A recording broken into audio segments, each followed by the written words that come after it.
Let's talk about one of the most exclusive places on the entire planet. It's an island born from a volcano, a place so protected that almost nobody is allowed to set foot on it. This is the incredible story of Surtsey, Earth's newest forbidden island. So, when you hear about a forbidden place, what's the first thing that comes to mind? Probably that it's dangerous, right? That we're being kept out for our own good. But what if that wasn't the reason at all? What if a place was forbidden not to protect us, but to protect it from us? And this lays it out perfectly.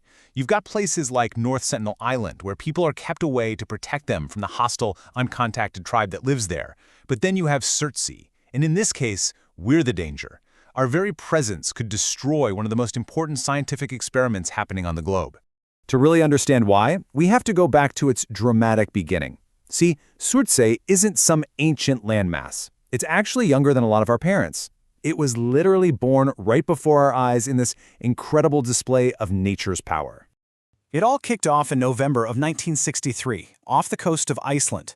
A volcano erupted from the seabed, and within just a few days, it broke the surface of the ocean, spewing lava and ash. For almost 4 years, this thing just kept going, building up more and more land until finally, in 1967, things quieted down, leaving behind a brand new, and more importantly, a completely sterile island.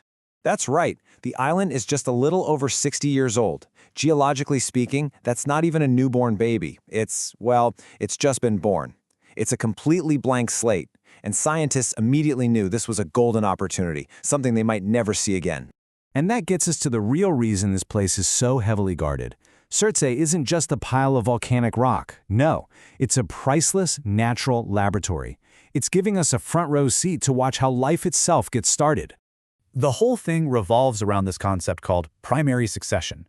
It basically answers a huge question. If you have a totally new, completely lifeless piece of land, how does life begin? I mean, how does it even get there in the first place, and how does it manage to stick around? Surtsey was the perfect, real-world experiment to watch it all happen from square one. This quote just nails it. This was a chance to see an ecosystem get built from absolute scratch. But there was one giant condition that the whole thing depended on. And that rule is unbelievably simple. Do not interfere. Any seed that stuck to your pants, any tiny microbe on your shoes, it could contaminate the entire island. It could ruin decades of priceless research. The whole point of the experiment is to see what nature does on its own. So, to make sure this rule is followed, the scientific community created what you could basically call the Surtsey Protocol. And let me tell you, these are some of the strictest rules you'll find anywhere in science. All right, so if you're one of the very few scientists who gets to go, here's the deal. First, you are screened from head to toe for any stray seeds. Seriously. Second, you can't build anything. There's one tiny hut for emergencies, and that is it. Third, whatever you bring with you, you take back, all of it, and that includes all your waste. And finally, you stick to the paths. No wandering off. The goal is to be a ghost, to leave zero trace that you were ever there. So, after all that trouble, was it worth it? Oh, absolutely. By being so incredibly careful, we've gotten to watch this amazing process of life taking hold, one tiny step at a time. And the story of how life got there is just fascinating. You know, the first pioneers weren't plants or animals. They were mosses and lichens, their spores literally just blowing in on the wind. Then came the insects, probably just blown off course during a storm. Pretty soon, birds started using the island as a rest stop, and their droppings were the perfect delivery system for seeds from other places. And of course, the ocean currents washed even more seeds and little organisms onto the shore. And the results? I mean, look at this. It's just staggering. From a sterile piece of volcanic rock, Surtsey is now home to more than 60 types of plants. There are over 300 different species of insects buzzing around, and nearly 90 species of birds use the island.